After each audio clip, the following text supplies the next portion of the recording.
if you guys like this video, please don't forget to like, share, subscribe, and if you guys are interested in a personal session, check out my website, readingswithbreanne.com. Let's dive into the topic for today. Hello, beautiful souls. Welcome back to my channel. If you guys are new here, thank you so much for joining me. I'm looking forward to doing a tarot, and we're going to do a crystal ball reading for a topic that I'm really excited to dive into. Now, for me personally, throughout my entire life, I've always consistently seen, as we call them, angel numbers, or a repetition of numbers like 111, 222, 444. Let me know if you guys are also seeing these, but they have been very prominent, over the past few months specifically.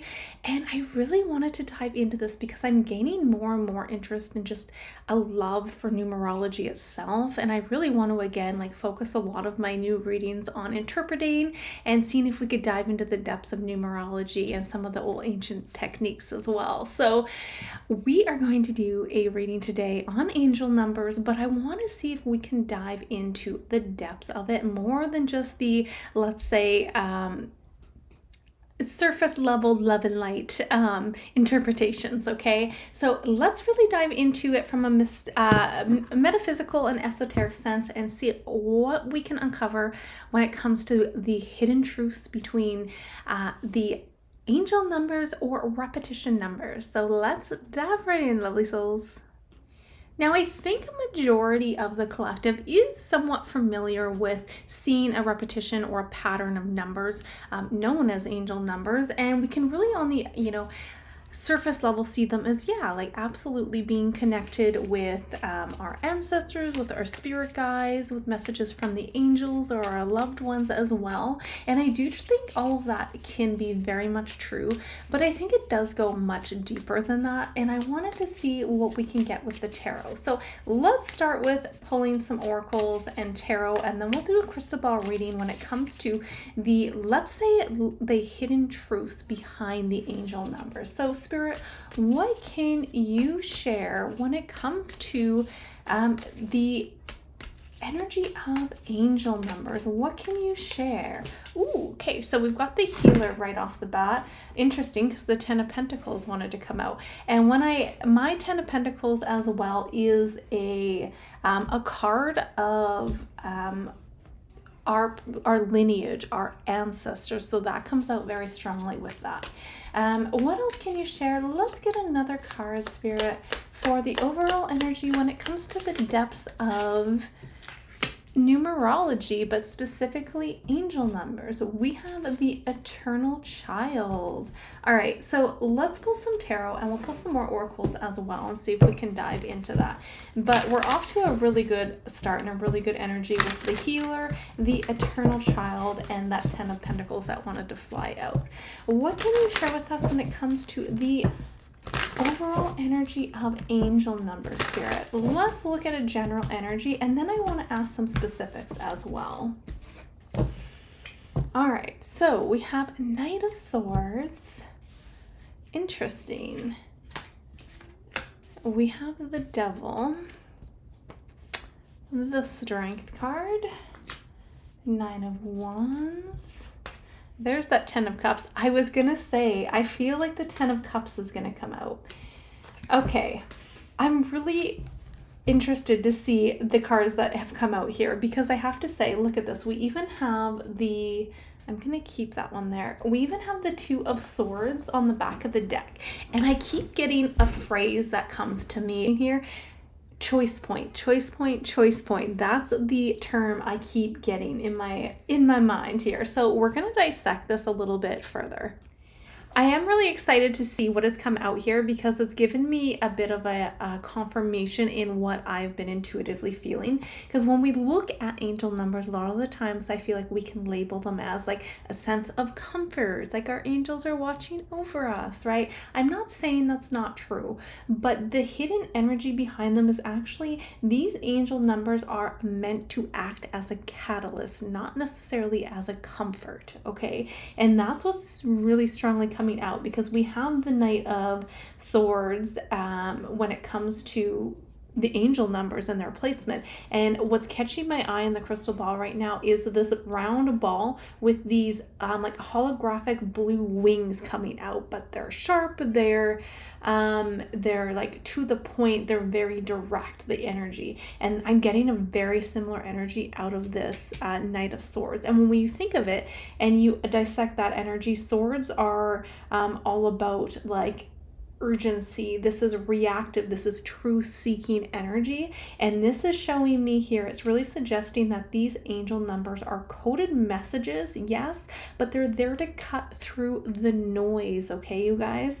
And it's, again, not always comfortable. It's not always gentle. Sometimes this is a very abrupt energy, because look at, we even have that tower aspecting that 10 of cups, right? So it's a very sharp, abrupt energy when these numbers often come in, and they are there to get our attention, to have us acknowledge them and use them as a catalyst for change, okay? So very interesting.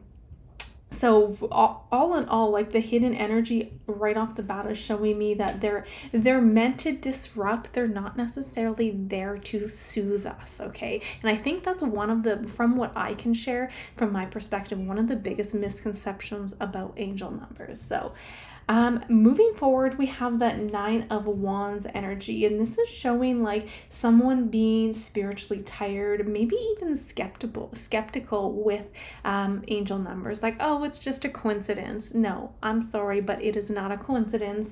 My opinion, please use your discernment, but based off of like working with this energies and working with the numbers, these are not here by a coincidence, okay? So this is showing, the numbers are repeating because sometimes we've hit a wall and we stay in that comfort zone. And again, as I just said, they're not here to soothe you. They're here to say, hey, pay attention, because this is a choice point where you can choose left or you can choose right, all right?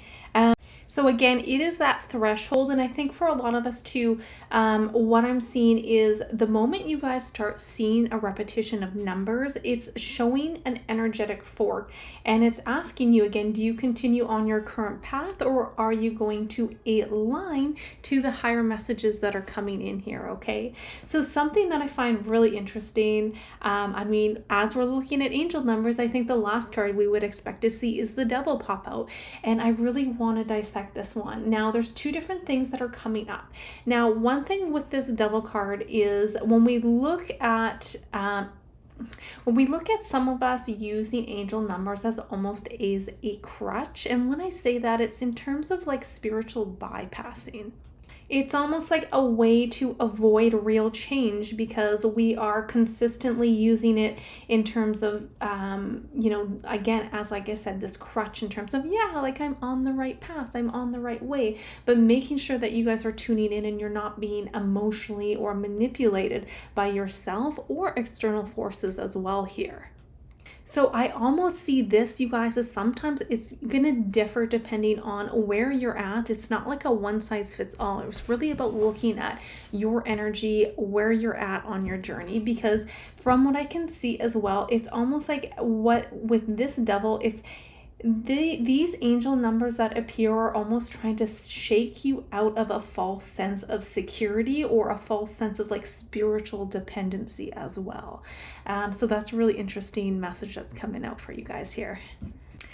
And this is so interesting because one of my questions that I wanted to ask too is, are these repeating numbers or angel numbers, as they call it, actually from a benevolent or angel, guardian angel coming through here? Because we have that Devil there.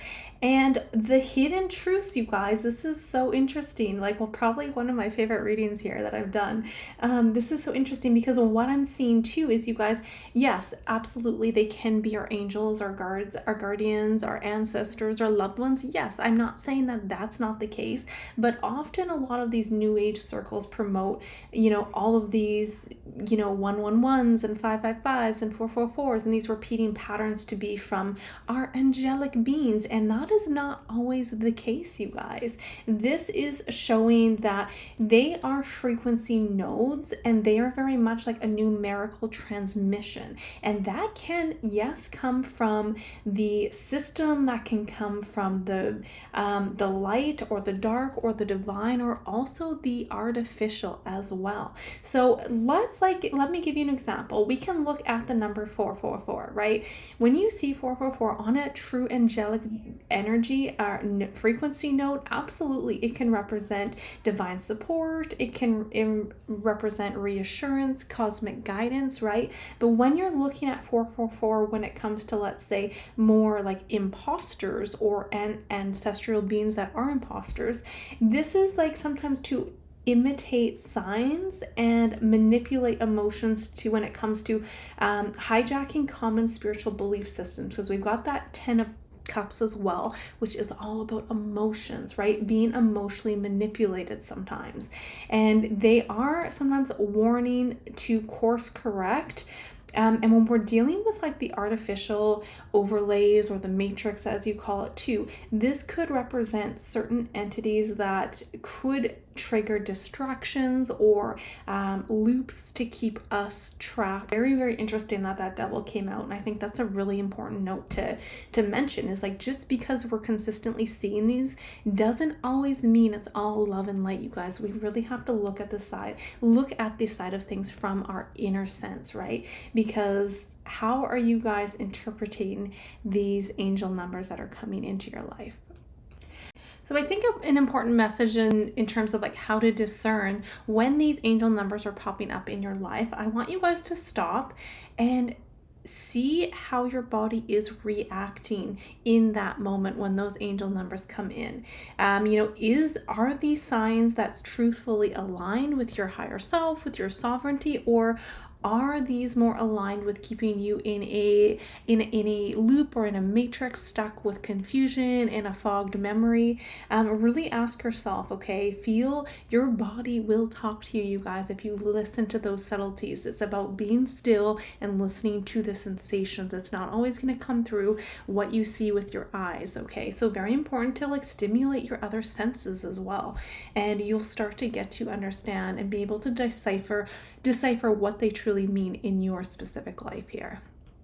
Because the past too, when we go back to the cards here, we have the strength in the past, and that strength card is all about taming the inner demons, right? It is all about knowing that you have aligned with your higher self already. And again, it comes a lot of this keeps coming out in terms of it, some of us using these angel numbers as a spiritual crush, because it's saying here, you've already had moments of divine alignment without needing external validation, okay? And I think that's an important message, because it's a reminder that it's a reminder of your inner authority, not a replacement for it, okay? And I love this. The 10 of Cups is coming out as the outcome when we're looking at the depths of angel numbers, and we have that Tower aspecting it too. So quite phenomenal here. As I said before, it's like shattering those belief systems, and these angel numbers often appear not out of like softness or to pat you on the shoulder. It's more of a wake-up call from what I can see, and it's showing like shattering these false beliefs or the dependencies over signs over action. Wands is all about fast moving. It's all about taking that bold action. So I love this. I'm going to say that again. Let the Tower fall and let it shatter any false beliefs or dependencies with that devil when it comes to signs over action, okay? Wow. Okay, so again, taking back our creative control, trusting that intuition and acting with bold confidence. So it's really showing like angel numbers will like continue until you become the channel and not just the receiver here. That's what it looks like, okay? And it's really cool that we have that eternal child and the healer, because this is showing like sometimes, it's almost like that child that's looking for reassurance, right? It's us looking to really look for those signs and wanting to feel safe and wanting to feel guided and protected.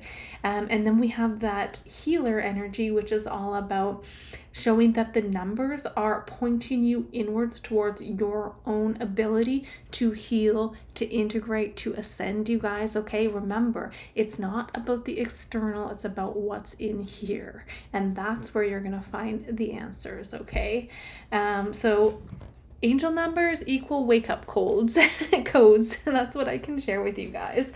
Let's take a few oracles and get a few more cards for this. So what other messages can you share, Spirit? And then I'm going to do a crystal ball. Okay, I wish I would say these things because I'm like, I think the clover is going to come out. I think the clover is going to come out. And then we have the clover. So we have number 2, which is the clover. And it's interesting again. Remember, I was getting in the beginning choice point, choice point, choice point, especially with this Two of Swords. Two of Swords, the clover, and number 2.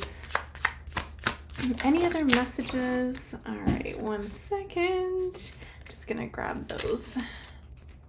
All right, so this is quite cool, you guys. We have the Tower yet again in an oracle. There's a double synchronicity, and then we even have the Coffin coming out there. And again, the Coffin also could absolutely represent our loved ones trying to come through that have passed over when it comes to angel numbers. But it's like when we look at this energy, the Coffin is almost like that, or sorry, the clover is like a good luck charm, right?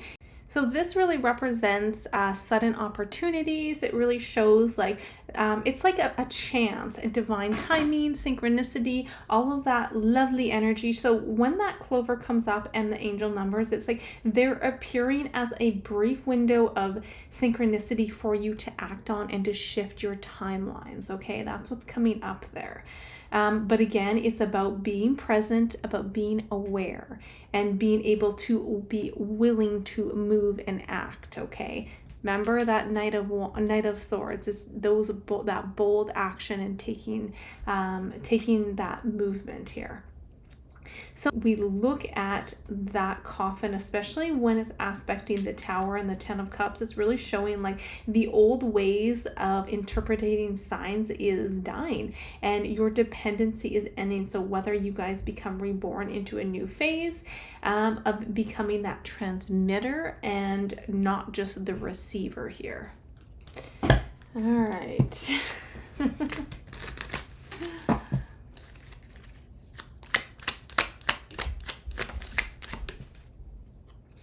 All right, we have also the Cross, and let's get one more. The Cross, and we have the Lady. All right, you know what? Actually, I'm going to bring the back of this deck into because I have the Siren on the back of my favorite Oracle deck, so I'm going to use that card too to look into the final energy here, and then we'll do a bit of crystal ball gazing.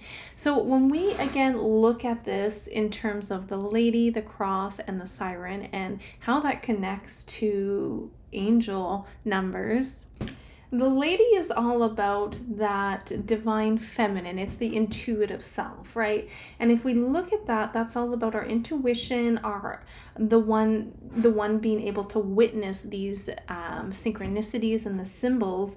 But it's also showing that these numbers are mirroring our, let's say, our state here. So if we are fragmented or if we're doubting ourselves, that's really a disempowering echo of that.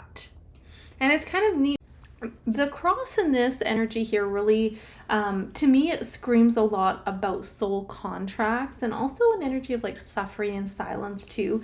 So I feel like these often show up in times when it's really here to remind us of our deeper missions and our ties to certain contracts. Again, I don't see angel numbers to just become here or to like show up in our life just to show, you know, some love and light. It's really to look at sometimes a reminder of the weight of what we haven't fully remembered yet. So it's almost like these breadcrumbs are tied to our soul's burdens, not just like the feel good, light, love and light fluff here, okay?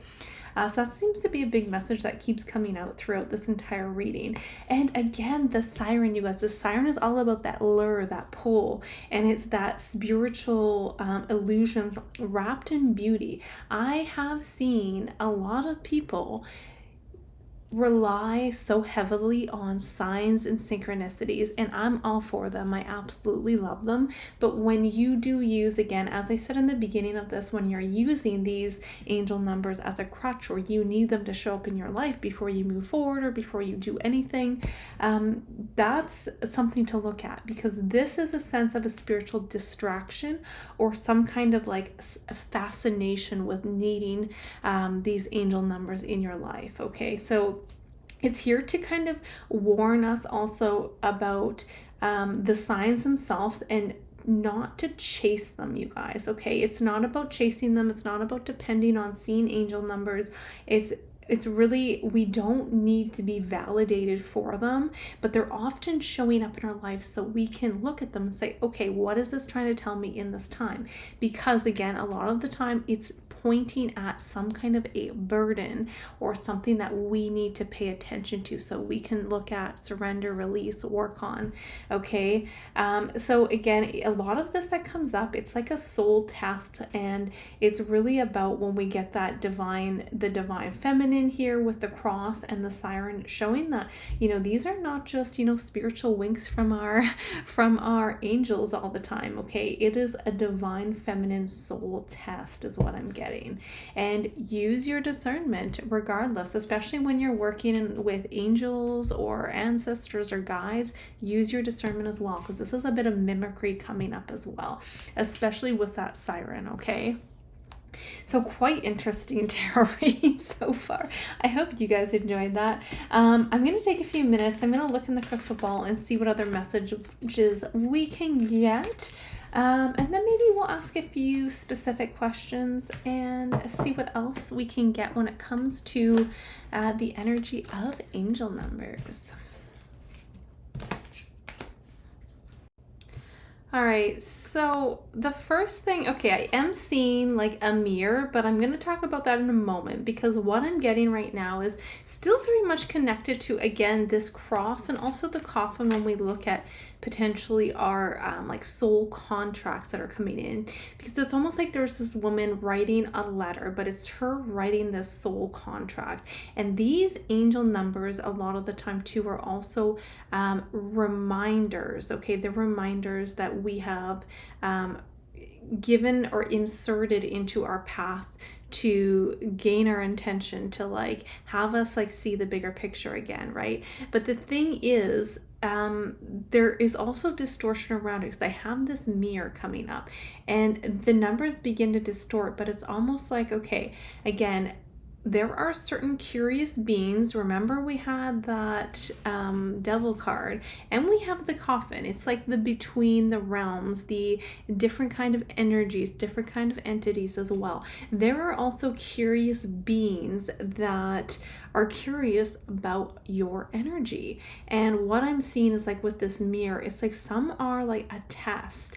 And it's to see if you're going to kind of chase the breadcrumbs, or are you going to own your own fire that you have in your own hands? Because the mirror itself is like, the numbers appear distorted, and it's almost like what I get from this is a sense of when we give our power away to, again, outside forces, external forces like angel numbers, for example, to make decisions for us. That's distorting the mirror, okay? I'm not saying you can't get angel numbers from our true angelic intelligence or from our loved ones, but a lot of the time there's distortions, and this comes from your inner self. So again, this is not a one-size-fits-all message for everyone, but what I'm seeing too is like just a big message. These are here because they're meant to reflect. The mirror is meant to reflect, not to replace your inner knowing or your sense of knowing, okay? So that's an important message that's coming out in the crystal ball at the moment. So let's see what else there is here. So in the beginning, I was seeing a ball with these like blue, like luminescent wings kind of coming out. They were very sharp, very sleek. And this is so crazy, you guys. So what I can share with you, it's like there are certain also beings, again, there's a lot coming out about the in-between realms. Okay, we have that coffin, we have that devil energy too, and when I see this, it's like there are certain beings as well that can track through like this kind of, I don't know if it's like a bioluminescence, but that's what I'm going to call it.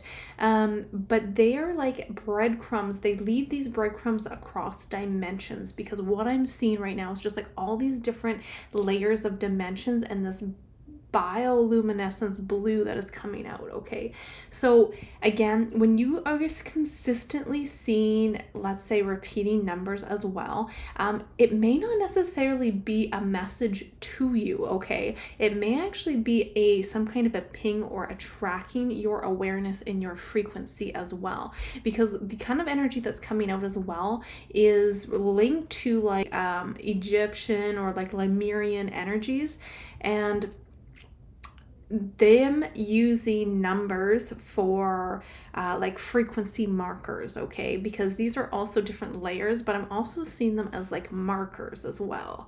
It's like there's this big stick and there's a big like bioluminescence marker on top of it. Okay, and that's like locking you into a harmonic resonance as well. So it could either like, it's a cycle that initiates a phase, or it could signal some kind of entrapment, which is interesting with that devil that came out of the situation. So I'm like really blown away about this whole reading. It kind of, a lot more energies came out than what I was expecting, but really interesting topic. Because what is, let's say, the best way we can utilize and get out of this so-called the stuck energy in the loop? So again, what I want to share, as I said earlier too, one of the important ways, like how to decipher, okay, is this an actual angelic intelligence coming in to connect me and say, yes, I'm on the right direction? Or is this more of a, I don't know, some kind of an energy that's trying to keep me in a loop and keep me trapped? Sometimes we do have to do a little work here, you guys. Take out your pen, take out your paper. When you see these numbers, you have to log it. You have to look, do a little investigating work here, okay? Where were you? How were you feeling? What were you thinking at that time? What showed up when that pattern came up? We need to look at the patterns and the triggers here, because they often show up again at crossroads. Remember that two of swords, that's at a crossroads. What is the best way to decipher these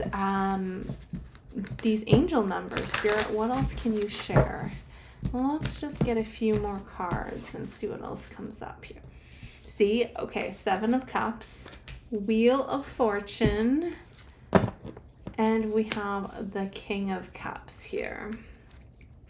All right.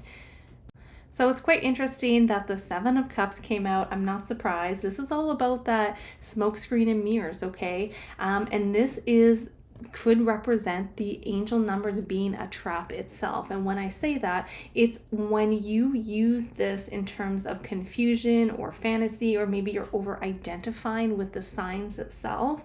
That's a big message with that 7 of Cups. So it's being pulled into too many false doors and potential timelines here. The Wheel of Fortune, this is all about the divine timing. This is your karmic energy as well. It's almost like this is the engine of the angel numbers. And when I see this is also showing like these angel numbers show up in precise moments of your life. And that's when you can really choose to say stay in the old loop, or use this as a portal to jump into a new timeline, okay? And I'm going to dissect that a little bit more in a moment, because again, we can use these as portals, and you can act and align with your highest, let's say, destiny or highest version when you lock in a wheel of new rotation here. So King of Cups as well, this is all about emotional mastery, and this is that stabilizer, right? So this is saying like to not always react emotionally to the signs. It's about directing them, okay? So a lot of people, I feel like, unfortunately, are hijacked emotionally by angel numbers. And to, let's say, break that energy or break that loop, you have to become that still point. And I actually see this energy of programming the numbers. So I really want to talk about that for a moment as well. There's two things I actually want to talk about before we wrap up here. And the one is programming the numbers back, but the other one too is using disruptive action to collapse that loop. So if you guys have done a bit of journaling, you guys have paid attention and you've been aware of these angel numbers popping up, and say they are keeping you more in this Seven of Cups energy, where it's kind of like keeping you bound or stuck in kind of this loop, this system, right? I want you to see this, you guys, see the angel numbers as frequency checkpoints. We got that Wheel of Fortune. It's a checkpoint, right? And what you need to do is you need to do something completely uncharacteristic of what you would usually do. Say something unpredictable, okay? Shift your direction when these exact moments surface, okay? And also, what I mean by that as well, it's like, because I feel like when we look at this is about initiating timeline disobedience, and it reclaims your command in your code here. So again, I'm just giving you guys a bit of a perspective of some things we can do if these numbers are popping up and you're feeling like it's more of a trap or kind of a loop. Because again, a physical action, your verbal speech, it equals an energetic override. So again, speaking out loud with the numbers when it comes to you overriding that energy, and then do something like move. Maybe that's snapping your fingers. Maybe that's like, I don't know, like lighting a candle, right? Do something in terms of your action as well, because it overrides it. Now again, one thing I wanted to end with as well is we can program these numbers. And what I mean by that is these numbers respond to your consciousness, okay? So let's say we choose a number 333 and we assign it a meaning that benefits your sovereignty, right? If you do it that way and say, okay, when I see the number 333, I'm going to program and override fear. Okay, and every time you go about your day and 333 pops up, you anchor that by saying, okay, this is popping up. I'm assigning it with the meaning that I am overriding fear, and then I'm going to anchor that energy and I'm going to take an action and do something to anchor it in. So it then becomes this, your energy, and you're able to break out of those old cycles again. That's what it's showing with that Wheel of Fortune. So quite interesting, you guys. So instead of you guys being, let's say, programmed by the angel numbers, flip the script if you need to, and you become that source field, and then you assign the new meanings and numerical codes based off of your preferred reality. So it's quite interesting. You guys can do so much with numerology and numbers, you guys. And I mean, this is just, I feel like I'm going to do a part 2 and dive deeper into some other things as well. Again, your response really activates or locks in a timeline, right? So like, to end it on that example, like, so many people see the 111, right? And they're like, okay, great, I'm on the right path. That's a message from my angels. And that's great, but they just stop there, right? And a lot of the time it's like, okay, well, they don't do anything. They just wait, they repeat, they do the same old thing, and they continue on their same old script. But really that 111 is there within the loop to say, hey, pay attention to me. And you can use me as a portal. So using these numbers and programming them to align with a certain frequency will get you through that stagnant energy. So again, my friends, it's quite a big topic. I mean, let me know if you guys have specific areas you want me to dive deeper on, but it's not about just seeing the signs. It's about really rewriting them and giving them that intention and that meaning. Now, one more final message that I want to touch base on is, again, there's so many so many people that do connect with angel numbers when it comes to their loved ones coming through, and I have had this happen for myself as well. But what you guys can also do is ask for another confirmation. Have that paired with maybe a song, or maybe something on the radio, or some kind of an animal, or something that is significant, because spirit is very much willing and they do respect your discernment. So if you are looking for discernment to see, hey, is this my loved one that is trying to come through with this angel number, just dive a little bit deeper. But our loved ones really often do connect in numbers, because the energetic matrix is a frequency node, and it carries the let's say vibrational memory, and our subconscious is more receptive to receiving numbers than, let's say, the abstract spirits of our loved ones that come in. So it has so many different broad aspects when we're looking into angel numbers, but I feel like we touched base on quite a few different topics on that today. So I wanted to thank you so much for joining me on a tarot and crystal ball read. I love you guys. I appreciate you guys so much for joining me here. And until next time, beautiful souls, bye for now.